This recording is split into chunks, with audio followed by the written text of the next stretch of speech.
The city lights shimmered far below like a scattering of fallen stars, painting the night with a gentle, magical glow. I had always loved standing at that high window, watching the endless pulse of life moving through the streets of our bustling metropolis. It reminded me how alive everything felt, how full of possibility the world could be. But tonight, as I turned the key in the lock and stepped into our apartment, that vibrant energy seemed to fade into the distance. The usual cheerful chaos, the distant honk of cars, the low murmur of neighbors, even the faint music drifting up from the street, was replaced by an unexpected quiet, a stillness that felt almost too complete. I had left the office sooner than planned. The long hours of back-to-back meetings, the stacks of reports, the endless emails, they had worn me down more than usual. All I wanted was the simple comfort of home, maybe finding my husband relaxed on the couch with his favorite book, or Julian, my stepson, lost in one of his strategy games, headphones on, completely absorbed. Instead, the apartment greeted me, with near darkness, broken only by a thin sliver of warm light slipping out from under the living room door. A small prickle of worry touched me. I moved quietly, almost holding my breath, and eased the door open just enough to peek inside. What I saw stopped me in my tracks. Julian was there, stretched out on the sofa. The television screen flickered with soft, changing colors across his face, highlighting the focused expression he wore. He sat with his eyes half closed, completely unaware of anything else around him, deeply immersed in whatever was playing. For a heartbeat, I thought he might be asleep. But then I noticed how still he was holding himself, how his breathing seemed measured and deliberate. It looked like a private moment of reflection, perhaps something emotional or meaningful on. The screen had moved him deeply. I felt a rush of awkwardness. I had clearly interrupted something personal. My instinct was to back away immediately, to give him the privacy he deserved. Quietly, I closed the door again, my heart beating a little faster than normal. I walked down the hallway to my bedroom, each step feeling heavier than the last. Once inside, I shut the door softly and leaned against it for a moment, letting the cool wood steady me. The room was my quiet refuge, the one place where I could sort through my thoughts without interruption. I crossed to the window and pulled the curtains open. The city sparkled back at me, indifferent and beautiful, offering no answers. I sat on the edge of the bed, still fully dressed, trying to make sense of the swirl inside my head. Julian had grown so much. He wasn't the lanky, uncertain teenager who first came into my life anymore. University had sharpened him, given him confidence, purpose, a quiet strength. Seeing him in that unguarded moment, lost in his own thoughts, reminded me how much he had changed, how much he was becoming his own person. There was pride in that realization, mixed with a gentle ache for the little boy I used to help with, homework and cheer at soccer games. I changed into comfortable clothes, slid under the covers, and turned off the lamp. The darkness wrapped around me, but sleep didn't come easily. My mind kept drifting back to the living room, to the way the light played across his face, to the sense of solitude he carried even in our shared home. I wondered what thoughts had held him so completely. Was it stress from classes? A personal worry he hadn't shared? Or simply one of those rare quiet evenings when someone lets themselves just feel?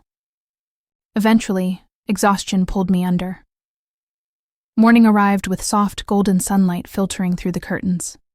I rose early, as always, and began the familiar routine: coffee brewing, bacon sizzling, toast warming.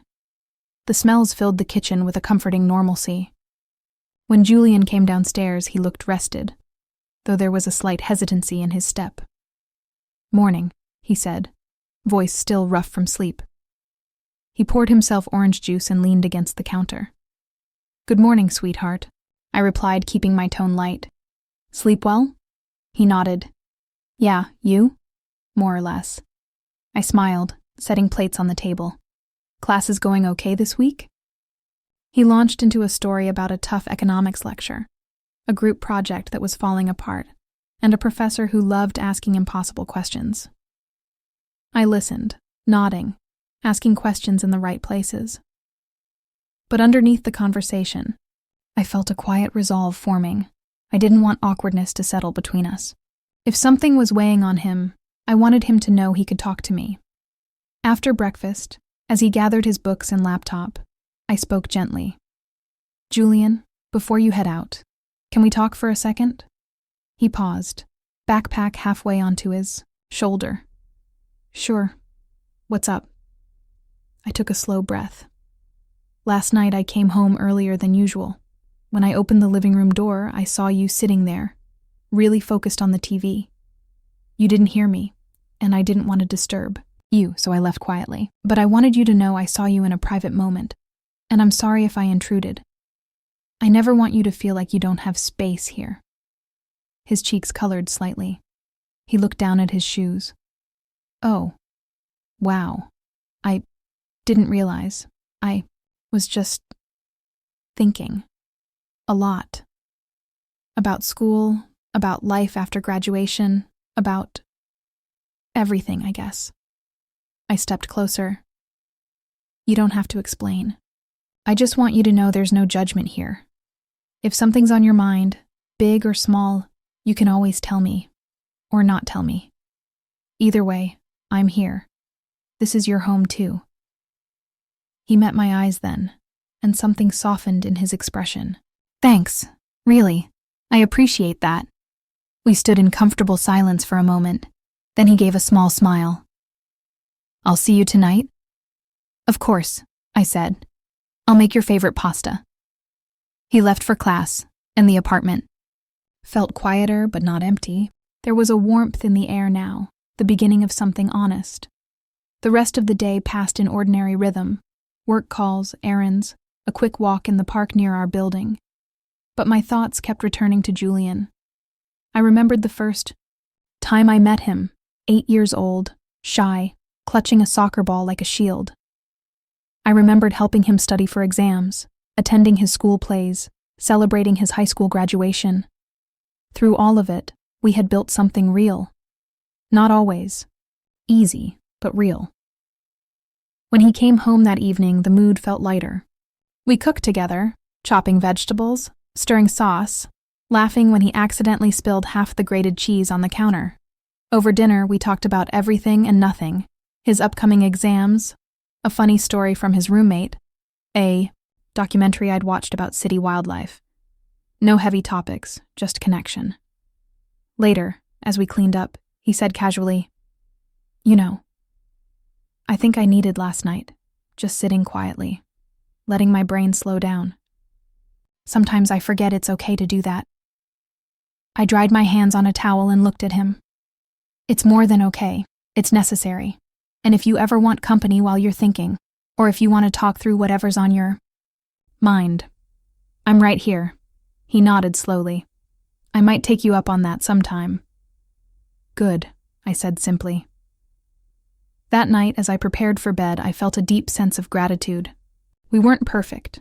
We had our misunderstandings, our quiet moments, our individual struggles, but we also had trust. We had respect. We had years of shared history and the willingness to keep building on it. In the weeks that followed, things settled into an even warmer rhythm. Julian began opening up more, small things at first, then bigger ones. A worry about his major, a dream he was afraid to admit out loud, a memory from his childhood that still made him laugh or ache. I shared too. Stories from my own university days, mistakes I'd made, lessons I'd learned the hard way. We watched movies together, played board games, went for long walks when the weather was nice. Sometimes we sat in comfortable silence, each doing our own thing but happy to be in the same space. The apartment no longer felt like two separate lives under one roof. It felt like a real home. One evening, months later, as we sat on the balcony watching the city lights again, Julian turned to me. "You know," he said quietly, "I used to think I had to figure everything out alone. But having you here, it makes it easier. Not because you have all the answers, but because you listen. And you don't make me feel small for not knowing." I reached over and squeezed his hand. "And you make me feel like the luckiest stepmom in the world. Because you let me in. That's a gift, Julian." We sat there a long time, side by side, watching the distant stars twinkle against the dark. No words were needed. The bond we shared, forged through time, patience, honesty, and care, was stronger than any single moment. It was family in the thus truest sense, chosen, nurtured, and endlessly worth protecting. And in that quiet, glowing night, I knew we would keep walking forward together, through every challenge, every joy, every ordinary beautiful day, side by side.